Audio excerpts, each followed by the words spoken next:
Hovorili o mne, že nie som hlúpy. Iba lenivý. Školu som zanedbával. Radšej som streľal zombíkov na počítač. V zadnej lavici so mnou sedel Roman. Decentne vypasený, trochu tvrdohlavý chvastúň. Obaja sme končili 8. rok na základnej škole. Boli sme zohraná dvojica.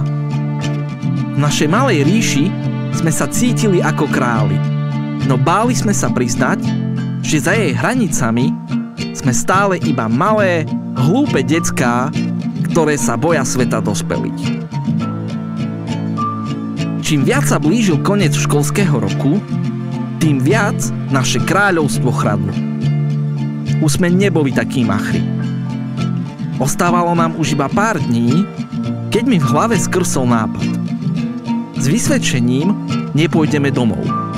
Šlohneme fotrovcom prachy, kúpime si zásoby a na pár dní vypadneme. Keď sa potom vrátime domov, naši rodičia, celí šťastní, že nás vidia živých a zdravých, nám všetko odpustia. Asi kilometr za dedinou, na jednom z vysokých kopcov, úplne na samote, sa nachádzal starý, opustený dom. Zozadu ho obkolesovali vysoké borovice, spredu ovocný sad. Voľakedy patril starej Terpákovej. Žila v ňom s mužom. Po jeho smrti odišla bývať k synovi.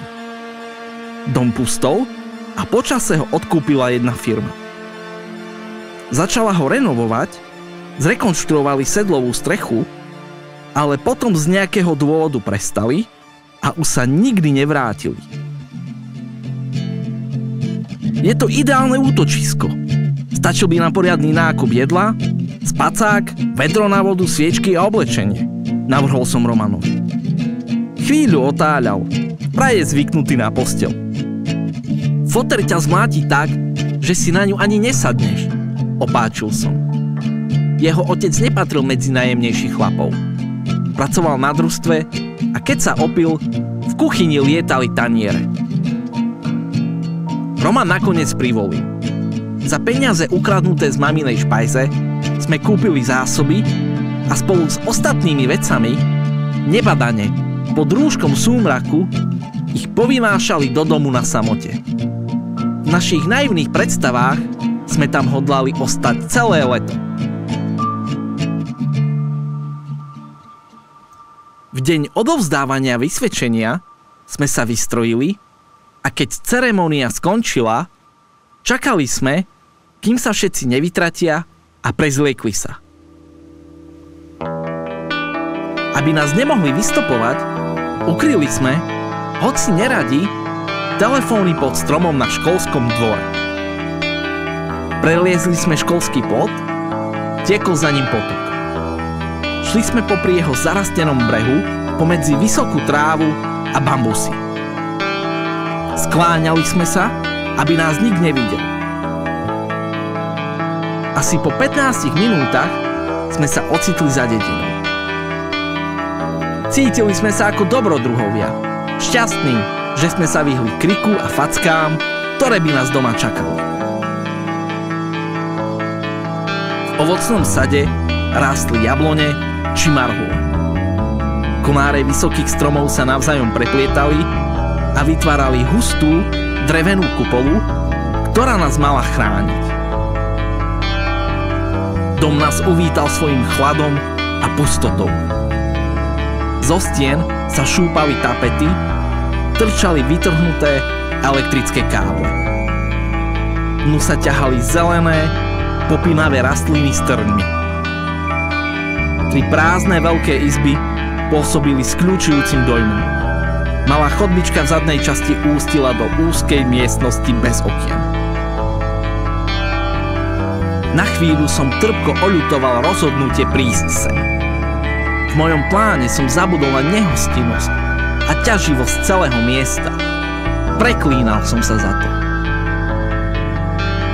Rozdelili sme zásoby na prídel, otrhli konáre z jablone a vyrobili z nich provizórne metly. Pozametali sme nimi. studňu uprostred sadu sme vyčistili od lístia a vedrom nabrali vodu, aby sme ňou spláchli betónovú podlahu. Ovládol nás dobrý pocit, že dom nám bude patriť na veky. V sade sme nazbierali jablká a marhule. Mali sme ich neúrekom. Jednou marhuľou som v dome, v najväčšej miestnosti, ktorú sme si zvolili ako hlavný stan, šúchal po veľkej omietke a čmáral naše mená. Stmievalo sa. Zahrabali sme sa do spacákov, každý pri stene so svojím menom. Sviečka pomaly dohorievala a hoci sme ležali na chladnom betóne, spali sme tvrdo.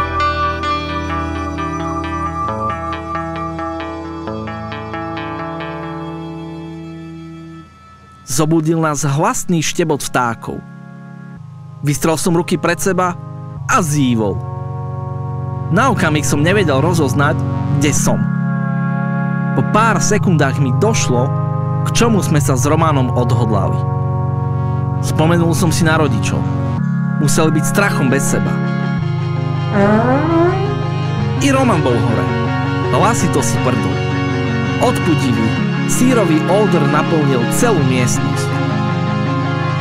Potom Roman na chvíľu stuhol. Zmetený pohľad mu lietal od steny k stene.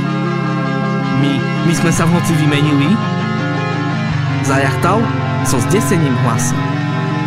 Nie, prečo? Spýtal som sa a ozrel za seba. Hrdlo sa mi stiahlo hrôzou. Nebol som schopný sformulovať ani slovo. Meno na stene pri mne nebolo moje, ale Romanové. Asi sme to včera večer poklietli, vyrúkoval Roman s vysvetlením. Hoci bolo jasné, že sám tomu neverí.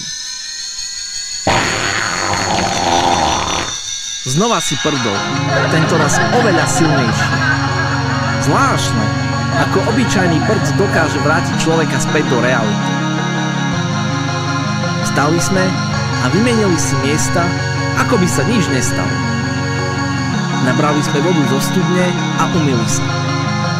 Poludne sme strávili naivnými fantáziami, ako si dom a priľahlý pozemok odkúpime a všetko zrekonštruujeme. Z bočnej strany domu viedli schodíky k pár metrov dlhej, zatuchnutej pivnici. Po jej ľavej strane sa tiahla ešte jedna miestnosť, tmavá a úzka. Roman ma postrčil dnu, so slovami, aby som ju preskúmal. Nehodlal som si pripustiť strach, zadržal som dých a vykročil do temného tunela. Obklopila ma tma a chlad. Rukou som šmátral okolo seba a pomaly kráčal vpred. Napätím som ani nedýchal. Des mi zovrel útroby. Každá sekunda mi pripadala nekonečná. Pohlcovala ma temnota. V duši mi zvonil umieračik. Bim, bam, bim, bam. Zazdalo sa mi, že som na konci. Rukou som nahmatal slizkú stenu. Zacítil som ťažký smrad rozkladajúceho sa tkaniva. Otočil som sa a uháňal odtiaľ. Nemohol som sa zbaviť pocitu, že zozadu sa ma snaží čosi chytiť. Na chrbte som pocítil závan vetra. Našiel si niečo? Spýtal sa Roman vonku. Tep vo vnútri hlavy silnel a zrýchľoval sa. Funel som. Telo mi šklbalo v krátkych, intenzívnych intervaloch. Prebehol mnou posledný záchvev úzkosti. Konečne sa mi podarilo odohnať zlé myšlienky preč. Tvoju mámu, rozdáva si to tam s diablom, vyletelo zo mňa. Roman zbĺkol. Z očí mu sršal hnev. Rozbehol sa a prudko do mňa sotil. Stratil som rovnováhu a letel dozadu. Chytro som sa pozviechal a podal mu ruku na usmierenie. Prijal ju. Za chrbtom nám vrzgal les. Vo vzduchu bolo cítiť čosi zlovesné. Ozval sa dunivý náraz.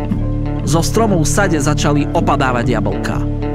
Najprv jedno, dva a sa opadávanie premenilo na kanonádu. Nevedeli sme, čo robiť. Moc sa nám tlačil do špinavých treniek. Jablka nie a nie prestať padať. Rútili sa na nás z každej strany. Srdcia nám vynechávali údery a každá molekula v tele bola prešpikovaná hrôzou skrz naskrz. Po chvíli sme sa prebrali k životu. Aby som zahnal naše chmúry, poponáhľal som sa s čo najviac logickým vysvetlením. Na obťažkaných komároch bolo toľko jablk, že bolo iba otázkou času, kedy opadnú. Začalo ma zhaliť husnúce šero. Vzduchom náhle zahrmela séria bleskov. Blíži sa búrka, zháčil sa Roman. Pripravili sme oheň a rýchlo spravili obed. Rozpršalo sa a kým sme došli dnu, lialo ako z krhly. Starodávne borovice a vysokánske žihľavy. Hromada vlhkého kameňa či hnijúce, rozpadajúce sa steny zosilnili pocit skľúčenosti. Nad tým všetkým som cítil svoj strach a naslúchal vnútornému hlasu, ktorý opakoval: Odíď odtiaľ, odíď. Pomedzi stromy husla tma a pomaly sa tlačila dovnútra. Pochutnávala si na každom centimetri. Nastala temná noc. Tlačila sa do každého kúta. Umocňovala našu bezmocnosť a posilňovala niečo, čo na nás číhalo od momentu, kedy sme sem prišli. Ležali sme na podlahe a márne sa pokúšali zaspať pri slabom svetle sviečky. Roman to už nemohol vydržať. Vyhrabal sa spod spacáku a so slovami, že sa ide vyšťať, odišiel von. Moje osamenie sa každou sekundou stávalo neznesiteľnejším. Tiene, ktoré vytvárali sviečky, sa naťahovali k stropu a s ním úplne splynuli. Atmosféra neistoty a tiesne sa vo mne vygradovala na maximum. Na strope sa objavili čierne stopy, šľapaj za šľapajou, ako by niekto chodil dole hlavou. Znova som zacítil ťažký smrad rozkladajúceho sa tkaniva. Stopy smerovali von z izby, zatajil som dých. Bol som vydesený k smrti, jazyky končatiny mi strhli. Z chodby sa ozývali Romanové šuchtavé kroky. Blížil sa ku mne. V tom zmätku sa mi zazdalo, že zvonku počujem nezrozumiteľnú, hysterickú vravu niekoľkých hlasov. Plameň sviečky dohasínal a vtedy som to zbadol. Desivé obrysy tmavej siluety. Ovládlo ma zúfalstvo, kombinované so šialenstvom. Musím zachrániť Romana, bleslo mi mysľ. Svetlo sviečky zhaslo, miestnosť pohltila temnota. Vyskočil som na nohy, rozbehol sa k figúre a nahmatal jej hrdlo, mazľavé a klské. Zaťal som do neho prsty a začal prízrak škrtiť. Kričal, bojoval a mykal sa v nárazoch bolesti, až kým sa jeho telo nezosunulo na zem. Sadol som si do kúta a zložil ruky na kolená. Nemohol som sa nadýchnuť. Zvonka sa ozývali hlasy našich rodičov. Po stenách behali kužele bateriek. Jeden svetelný lúč dopadol na bezvládne Romanovo telo predo mnou.